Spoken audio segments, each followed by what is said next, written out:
Hello, good morning, folks. Good to see you online this morning. Hey, Kevin, Alison, James, Facebook user behind the veil. Howdy, folks. I hope you're all awesome and well.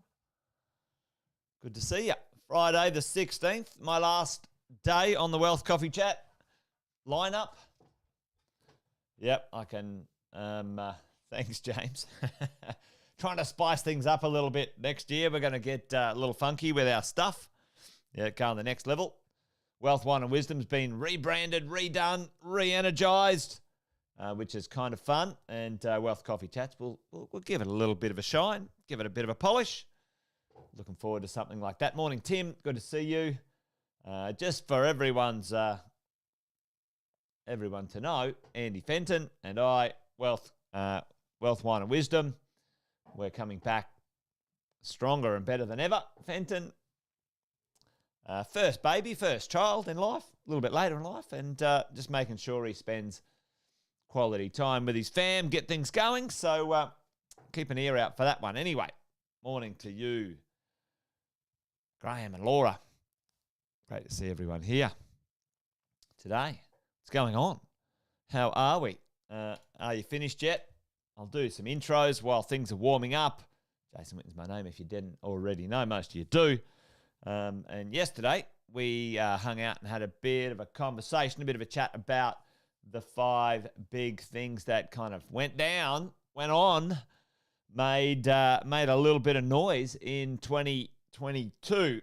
And they were inflation, interest rates. Can't remember what we wrote. Can anyone remember what we wrote? Inflation, interest rate, construction prices, population, and rents. That's what it was. I remember now. We had a conversation about those and what impact they had in 2022. But today, I want to talk about 3 big ideas and maybe a 4th one for 2023. Not a big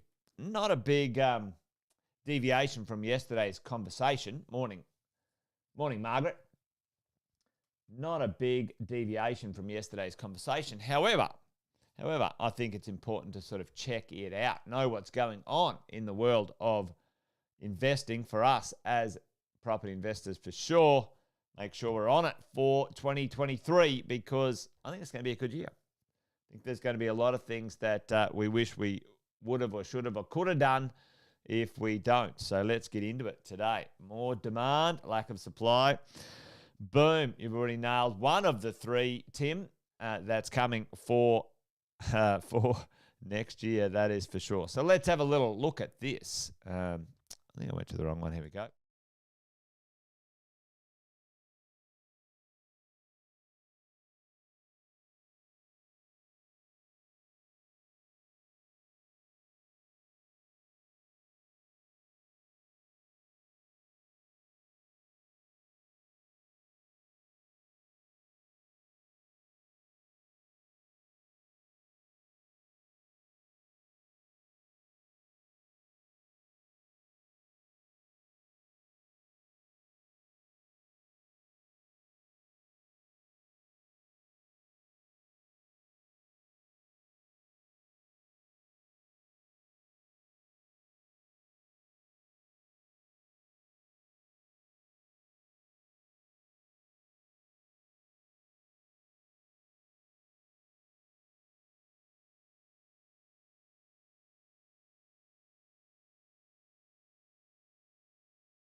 How's that? Is that better?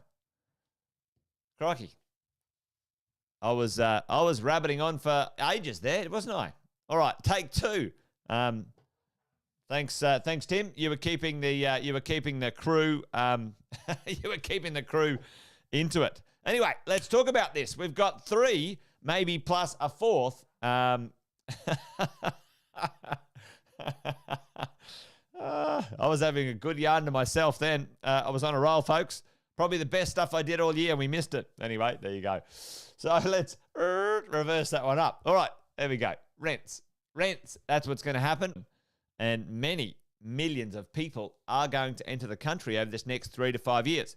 The next growth cycle will play out over the next 3 to 7. I think it's going to push all the way into sort of late 20s and 2032. And now I'm frozen. Are you kidding me? What's going on there?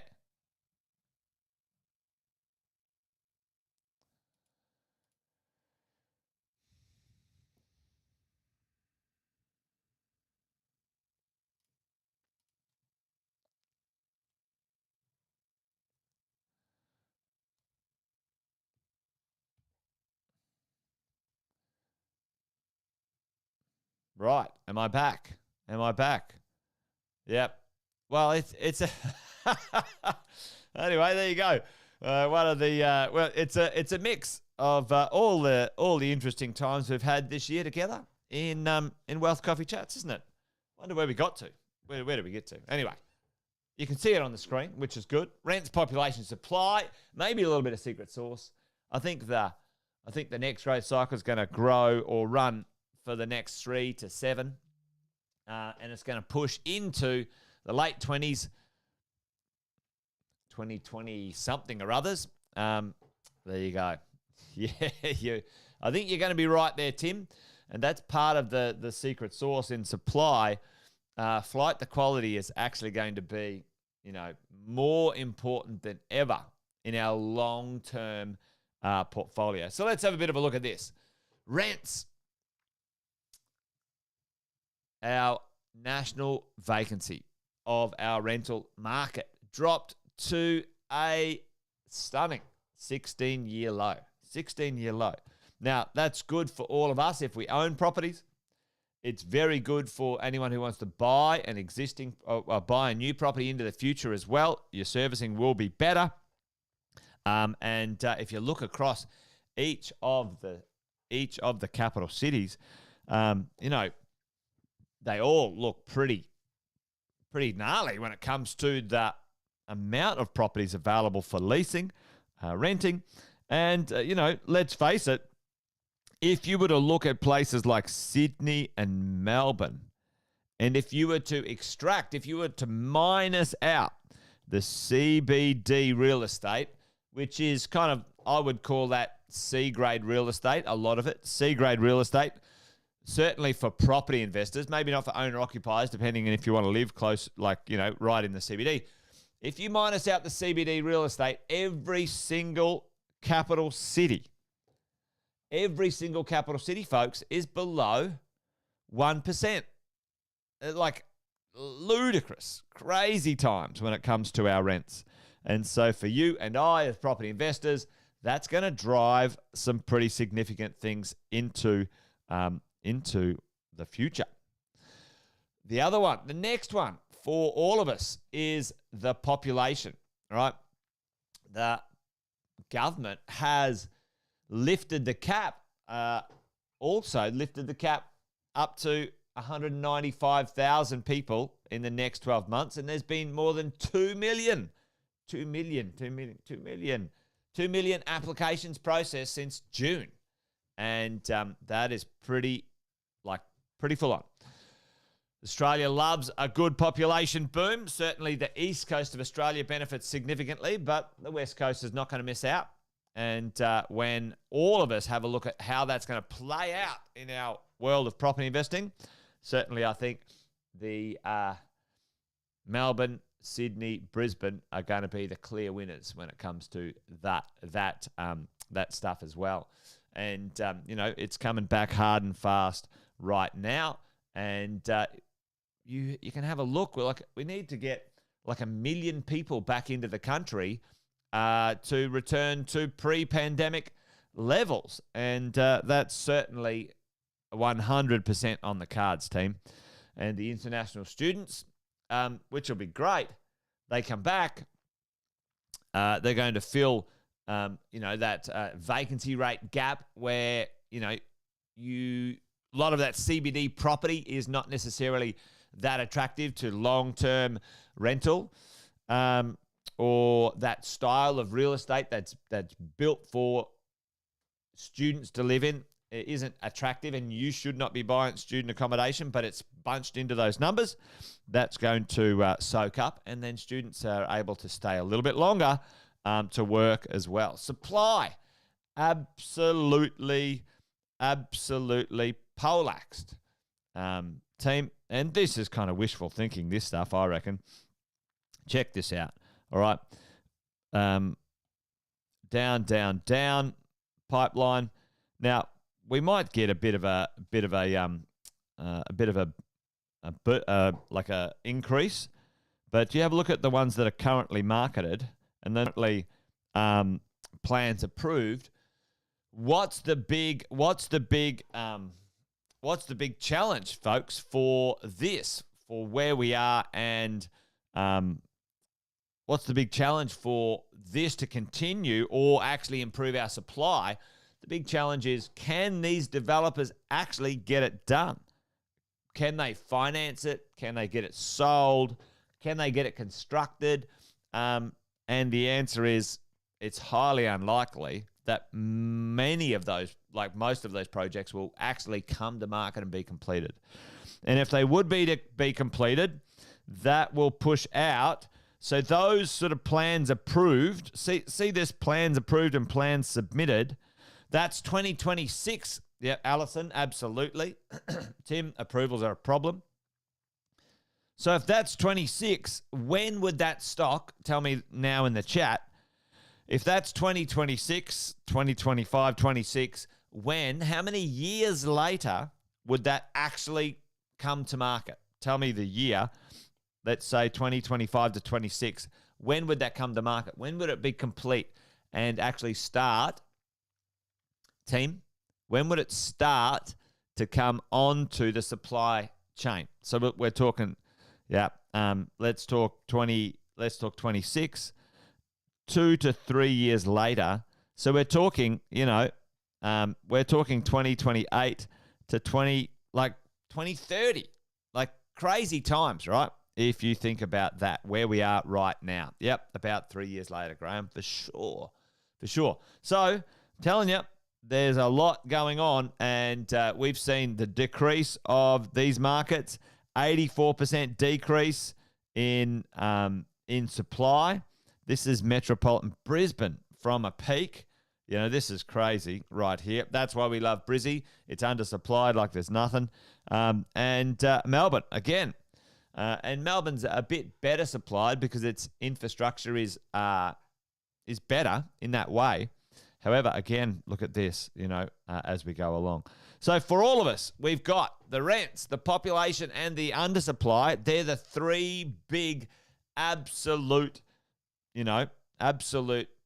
behemoths when it comes to what's going on for us as investors, that we're got positive effects on our property portfolio as we go into next year. And that will kick on. That'll make the market shift in a positive direction. It's had a negative direction this year, but, prior to the few years beforehand, 5% down in comparison to 30% up, you're still up a bit, right? You're still all right. And your rents are gone up significantly. Anyway, we talked about that yesterday. And then the construction prices, we talked about that one. I think it's worth noting. Construction prices are up. They're not going to come down either. I just want to talk about this supply chain, this supply issue thing. And I think I showed this not so long ago. The gap, the expectation and completions gap, when we have a look at, the last 20 years, and you can see the gap is the biggest, the worst we've seen, in over 20 years when it comes to supply. And what does that mean? How does that pan out? Because when you look at, the supply chain, and this is the housing supply. So this is houses, and I was showing you the supply of apartments before, right? Am I on mute again? I don't know. Something's causing a little bit of grief here. Or did I pause again?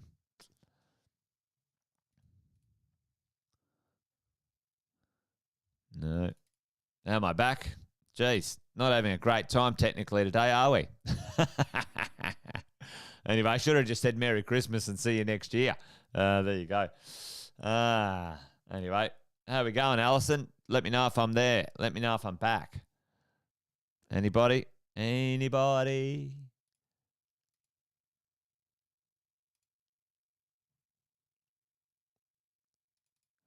All right, that's good. I'm back again. Anyway, I'll continue on. We shall soldier on. We shall soldier on, folks. All right, here we go. And this is the completion of houses, right? And so you can see housing completions or supply often is fairly linear, right? It's not as up and down as apartments because you have it's easier. It's easier to supply medium density than it is to supply housing. And you saw here in sort of, 2020 and 2020, 2018 and 2019, we had a dip. And then this kicked on, which was the big giveaway, the free money giveaway from the government, right? Dollars, etc. But has that actually made any difference in the supply, right? Because we are record houses being constructed. When you put the population, so if you go back here and you have a look at the supply is dead flat, like the number of housing supply has not increased in line with the population. So if you have a look at the population now, 26 million, and you go back to 2020, back in 2000 and 2020, there's difference in 20 years, we were supplying the same amount of houses. It was the same amount of houses, folks, other than this little spike here. Exactly the same amount of houses. However, check this out. 20 years later, we have 8 million people more. So the same amount of houses, but 8 million more people in the country. And this is how the line should have gone, but this is how it's actually gone. And the gap is massive. So what's the point? Houses are good. Houses are, as a percentage of dwellings and places to live, reducing in number, and you should get on that bandwagon. That's what I reckon. At least have a house or two in your portfolio, a couple of well-positioned, awesome apartments, maybe a townhouse or two. You guys know the drill. We talk about diversification for location, income, style, and capital growth all the time. Jobless rate, lowest jobs the lowest unemployment in forever. Hey, Aussies are pretty rich. We're not paying that much for our mortgages, even though the interest rates have risen. We've still got plenty of dough, folks. Still got plenty of money tucked away. We're fairly wealthy. Australians are doing all right. One of the little things for all of us to think about is the premium from houses to apartments. We talked about that one. Infrastructure spending absolutely flying along. Check this out. Victoria getting absolutely bucket loads of money from the government. That's why we're absolutely bullish on Victoria now. We've been bullish on Queensland for 3 to 5 years, and it's paid dividends. And we're very, very bullish on Melbourne. Yeah, let's face it, Melbourne for the dollars and cents, folks, as we go, where the infrastructure spending is at record highs, folks. Record highs. Record money being spent. Last but not least, every time we've ever seen a decline in property on rolling property prices, you get an up as well. You get an up, folks. Every time something does a little bit something weird, you get an up. So we've had a bit of a down, and we will see an up into the future. That's what's going on. And a few things to look forward to, which I think will push, this activity, this wealth, this creation of growth and momentum for us as property investors. Things like the Olympic Games. We've got the Rugby World Cup. We've got the Commonwealth Games. Commonwealth Games, folks, in Melbourne. So there you go. Plenty going on. Anyway, other than a little bit of exciting technical glitches today, hopefully that was useful. That was the final Wealth Coffee Chat for 2022. There you go. Hope the year went well for you. Still a few more days to go. Enjoy while you can. You guys have an awesome, amazing Christmas, a great new year, and I'll be kicking off on the 23rd of January, folks. 23rd of Jan. Having a nice little break. Make sure you put that one in your calendar. I think it's Monday the 23rd, I'm pretty sure. Let me see. But make sure, Monday the 23rd, back at it for Wealth Coffee Chats. Thanks for all the support this year, and look forward to hanging out and catching up with you crazy crew next year. There you go. Done and dusted. Merry Christmas. Happy New Year. Be awesome. Be well. Remember, this thing's a marathon, not a sprint. Takes time. All right, folks. That's it. I'm done. You guys be awesome. Take care. Have a good one. Merry Christmas. Bye-bye.